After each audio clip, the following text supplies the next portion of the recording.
Magandang umaga Pilipinas. For those who just tuned in, marami na pong lumalabas na resulta both on the local and national level at napakaganda po ng feedback sa ating eleksyon na naganap kahapon, although merong glitches in some PCOS machines, but on the whole medyo maganda po ang talagang naging resulta, at especially on the peace and order side napakaganda din po ng feedback. At sa puntong ito makakausap po natin isa po sa COMELEC watchdogs, nakausap po natin sa ating ilang special forum talagang advocate for electoral Ambassador Tita Revilla, Chairman of PPCRV. Magandang umaga po, Ambassador.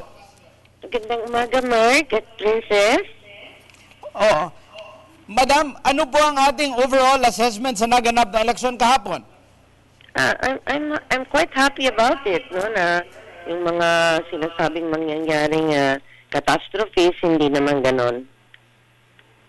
There were reports of PCOS machines not functioning, but masasabi po ba natin yung percentage ng mga makinang hindi gumana ay maliit lamang at hindi makaka-apekto sa kabuuang resulta? Kasi ang report sa amin finally, mga a little over 200 ang hindi nag-function as against 78,000 PCOS machines. I would say that's already a very excellent, a very good percentage. How are the votes coming in, Ambassador? Medyo, po ba, mabilis po ba ang pagdating ng ating mga boto? Napakabilis. Kaya sabi ko, that's the wonder of automation, 12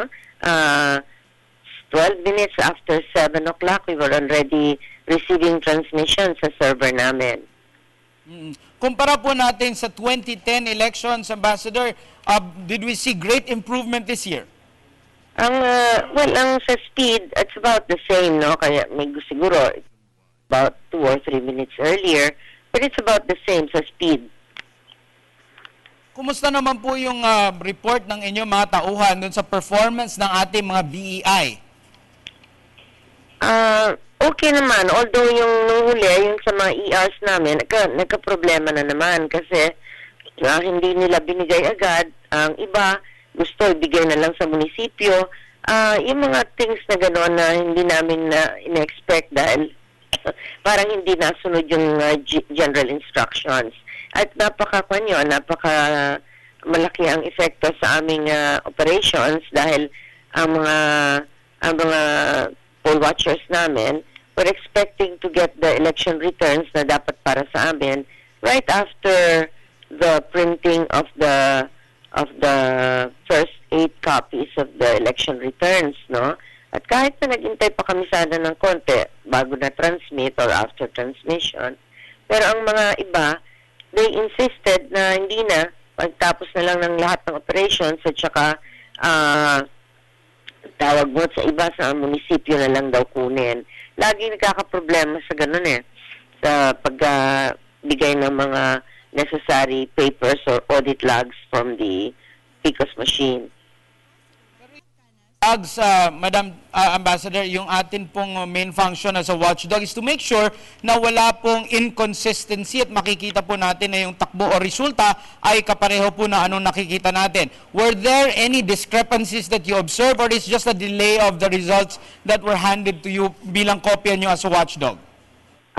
Wala pa kaming report na gano'n. Kasi in fact, ang mga those who hand-carried the ERs that we were supposed to receive at the national level, wala namang silang na-report na gano'n, kundi lang yung difficulty talaga of getting the ERs that they were supposed to be furnished with, no, on time.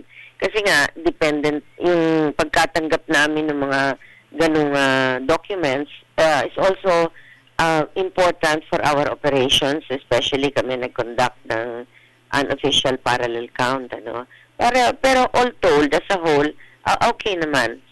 We still have to check dahil ipapasok pa rin sa amin ng mga poll watchers namin, ibibigay nila yung checklist on election day. Yun, hindi pa namin nare-retrieve at saka yun, kailangan ng some time to analyze, to evaluate. Ambassador, let's talk about yung naganap na local elections, and there are some areas na hotly contested heavyweight fights between two local political leaders. Meron po ba kayong balitang major incident o on the whole maganda po yung takbo?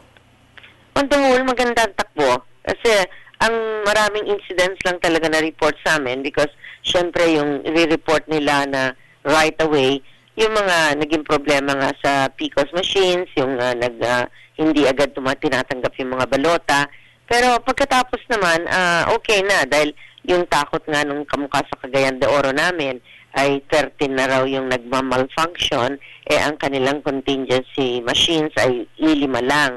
Pero pagkatapos naman daw, naayos yung iba naman nung medyo mainit na yung after about an hour, gumagana na ng mahusay.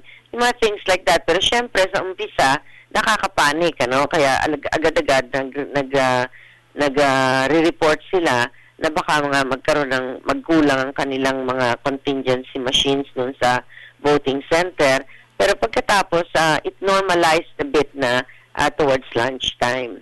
Ang iba lang na ang reklamo, medyo sa ibang lugar, magulo yung, as usual, yung long queuing at saka yung naiinip yung mga tao at saka nagtutulakan, yung mga ganyan.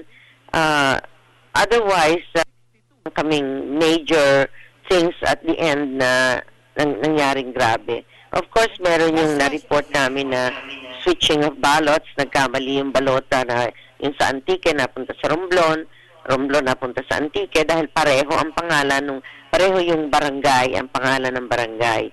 At saka din meron din isa doon sa Arms sa Maguindanao, napalit doon sa Cotabato City, yung gano'n. Pero hindi naman naging SOP yun. Okay, maraming salamat po, Ambassador De Villa of PPCRV. Salamat po, ma'am, sa inyong pag-volunteer at pagtulong sa bayan. Salamat din sa inyo. Thank you.